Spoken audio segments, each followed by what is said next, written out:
Chapter 15. Turtle and Kinkajou spent the night in the healing pavilion, where the healers were pinkly a-twitter with delight when they discovered Kinkajou was awake.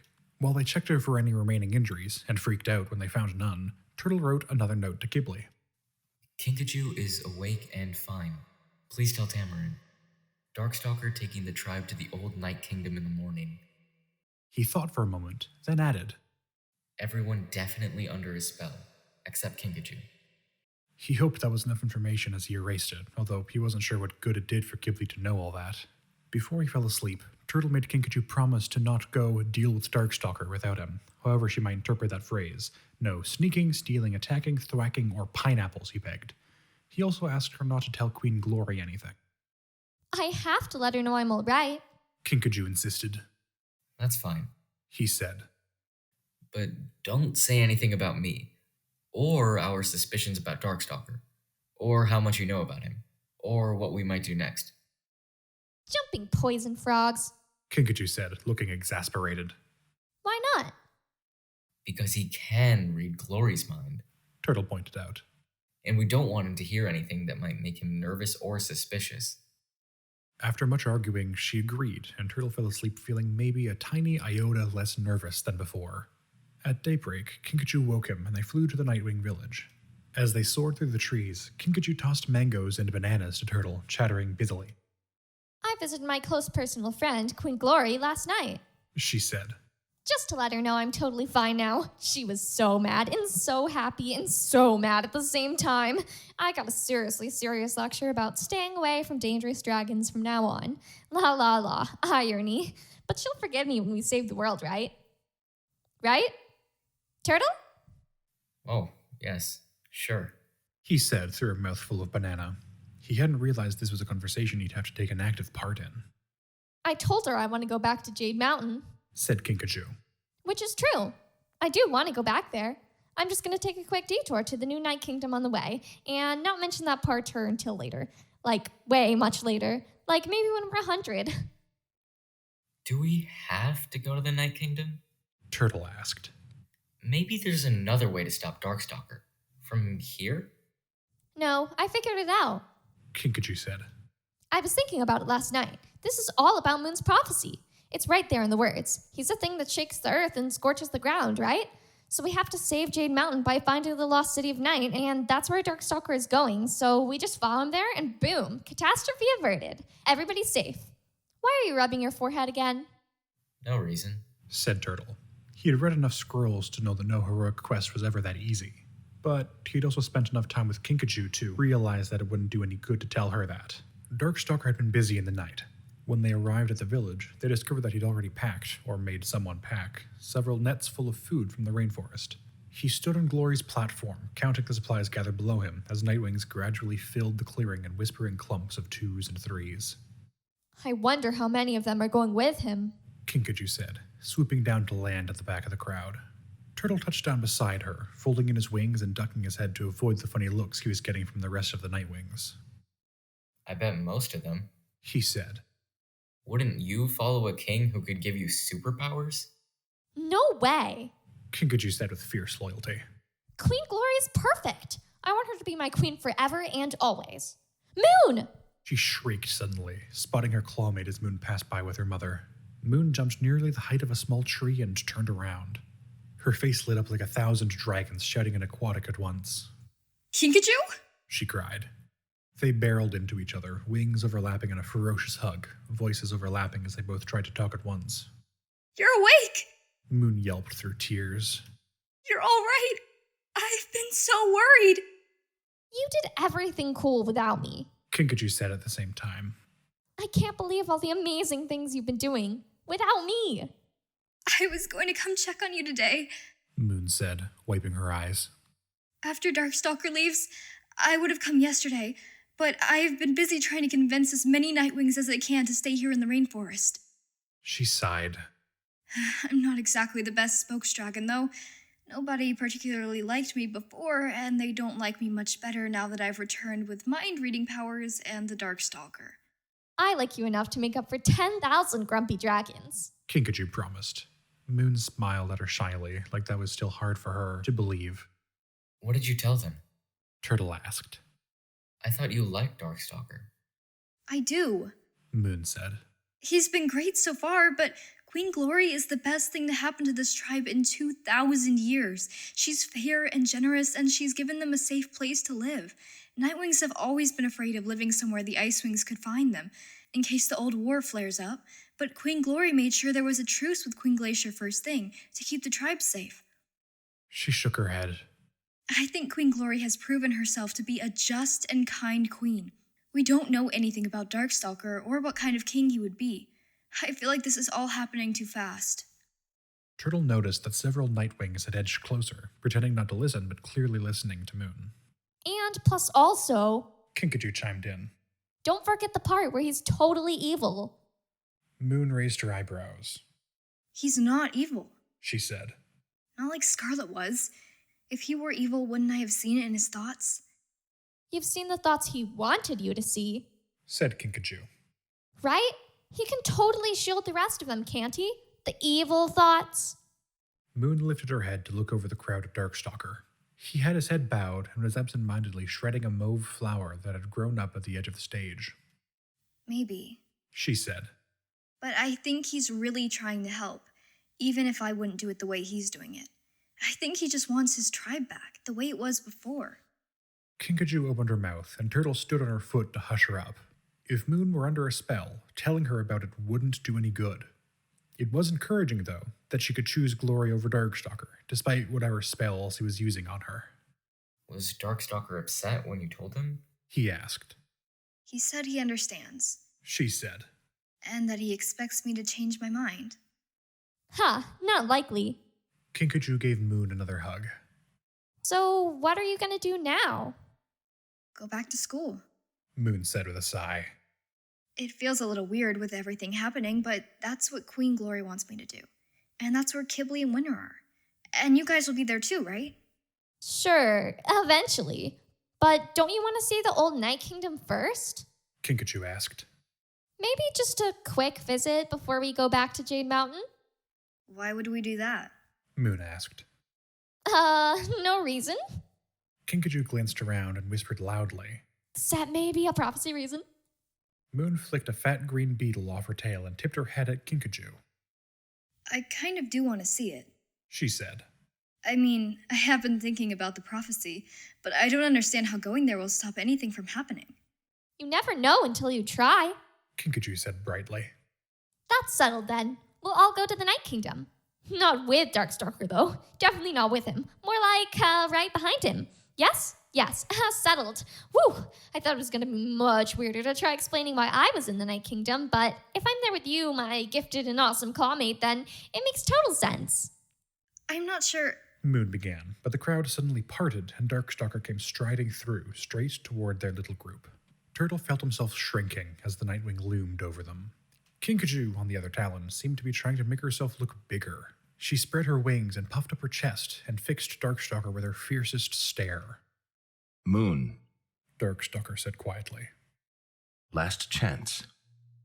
Come with us. He hesitated, dipped his head towards her, met her eyes. Please. Darkstalker, Moon said. you're my friend, you are. But Glory is my queen. Then come as my friend. He said. I could use a friend there, and I know you will soon anyway. I've had visions of us flying around the Night Kingdom together. Maybe soon, Moon said. but not this way. She gestured at the dragons around them. I have to make my loyalty clear. All right. He said. All right, it's up to you. But come soon. I'll be there, waiting for you. He leaned down and bumped noses with her, then turned and strode briskly back to the platform. Standing behind him, revealed by his exit, was Anemone. She lifted her snout haughtily at Moon. You don't deserve his friendship. You're not loyal at all. I say never come to the Night Kingdom. He'll be better off without you. She stuck out her tongue and stomped away. Sorry about my sister. Turtle said sheepishly. She doesn't like competing for attention. She's not used to it. Huh, she can have all his attention if you ask me. Kinkajou said. Turtle looked sideways at Moon. Her face was somber, but resolved. If Moon were under Darkstalker's control, then Darkstalker wouldn't have had to plead with her to come with him. She wouldn't have been able to say no. Had she escaped his spell somehow? Or did it work differently on her? Or was this all part of a larger plan of Darkstalker's? Hello, my fellow Nightwings. Darkstalker boomed out over the crowd. Is everyone here? Are you ready to follow me to the greatest place in the world? He beckoned to a black dragon in the front row. She leapt up onto the platform, and Turtle realized that it was Fierce Teeth. Whoa, He whispered to Kinkajou. she's out of jail already? Do you think Glory knows? Kinkajou hissed softly. Fierce Teeth positioned herself at Darkstalker's side, nudging Anemone off to a corner of the platform, which earned her a glare from the Seawing Princess. My new lieutenant, Fierce Teeth, will be organizing volunteers to carry our supplies. We'll have a feast when we get there. Wait until you see our new kingdom. A murmur of excitement eddied about the tribe. Darkstalker swept his wings wide to encompass the entire crowd. Our wonderful kingdom is not too far away. Our glorious future is on the horizon. Come with me, Nightwings. He rose into the air just as Glory and Deathbringer appeared from the trees. They swooped down to the platform and looked up at him as he hovered above them. Time for all true Nightwings to go, Your Majesty. Darkstalker said to Glory. Thank you for watching over them for me until I could get here. I wish you luck with your own tribe. He ascended into the sky with powerful wing beats that shook the treetops, and dragons began to follow him. One by one, Nightwings lifted off until the sky was full of beating black wings, lashing tails, and flashing silver scales. The sound of the tribe in flight rolled like a thunderstorm across the rainforest. Turtle watched them in despair. He couldn't believe so many dragons had fallen for Darkstalker already. Barely 3 days free, Darkstalker now had an army at his claw tips and an entire kingdom to serve him. He became more unstoppable with every passing moment. There's nothing we can do. He whispered. He's too powerful. But not all powerful. Kinkajou whispered back, nudging him. Look. She pointed to the Nightwings who were still on the ground. Moon and Deathbringer, of course, but also at least 50 others, including, to Turtle's surprise, Mighty Claws and his mother. I guess some of them actually like us. Kinkajou said proudly. The smart ones can see how awesome it is here. Or they're just terrified of Darkstalker. Turtle suggested. Kinkajou whacked him with her tail. Still, compared to the mass exodus overhead, what remained was nothing that could be called a tribe. The few Nightwings left shuffled closer together, glancing around as though the forest had suddenly grown bigger and darker. They looked like refugees from a disaster. Which they are. Turtle realized. From the disaster of the volcano first, and now from the disaster of a king stealing their tribe. Maybe we should go back to Jade Mountain after all. Turtle said, a sense of hopelessness creeping over him. It's probably one of the safer places to be, with Tsunami and Clay there. Until it falls beneath thunder and ice. Kinkajou protested. 'Cause we were too boring to save the world. No way. Not me. You go if you want. Moon and I could do everything. I think a bit more definition of everything might be in order. Moon said, sounding a little alarmed. No, Turtle said glumly. I'm staying with you. I promised. Nice to see that you're completely thrilled about that. Kinkajou said with a laugh. Don't worry. I'm sure it won't take long. We'll be back at school learning math in no time. How does she do that? Turtle wondered. How can she look at the exact same thing I'm looking at, but think, oh, here's a problem I can solve, instead of everything is hopeless? They waited until later in the morning to leave. Moon and Kinkajou said their goodbyes to Glory, and Mighty Claws told them he'd meet them back at school in a few days. Fearless and Mindreader and their families had gone with Darkstalker, and Glory wasn't sure whether they'd be returning to Jade Mountain. Turtle wrote another note to Ghibli. Kinkajou, Moon, and I are following Darkstalker to the Night Kingdom. Hopefully back at school soon. That was some advanced wishful thinking there, but maybe if he wrote it down, it would end up coming true. He brushed his talons over the slate, remembering how he used to write down everything, every passing idea or observation, as though they were pools of genius he had to capture before they evaporated. He liked the feeling of the slate pencil in his claws again. Maybe if I survive all this, I could try writing again.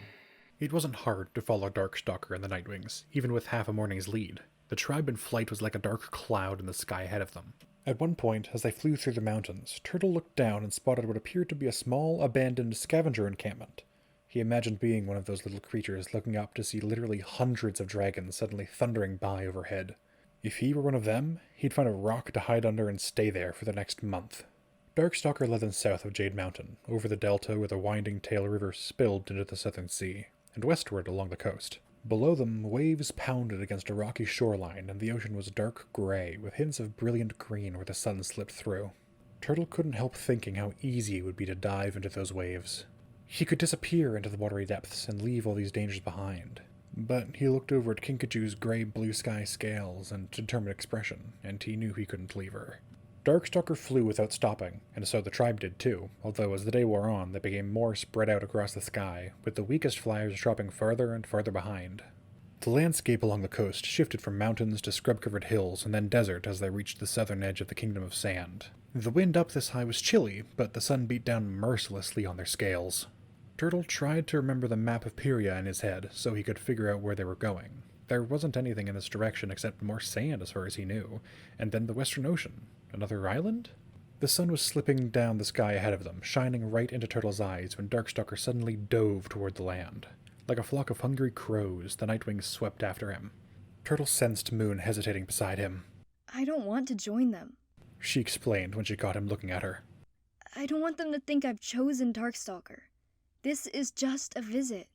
I don't want to hang out with those dragons either. Kinkajou said firmly.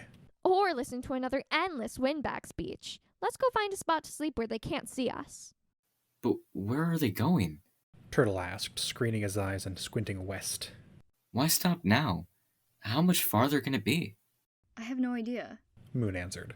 They both hovered in the air for a moment, watching the faraway cloud of Nightwings settle across the dunes and pebbled beach, like a black carpet flung over the ground.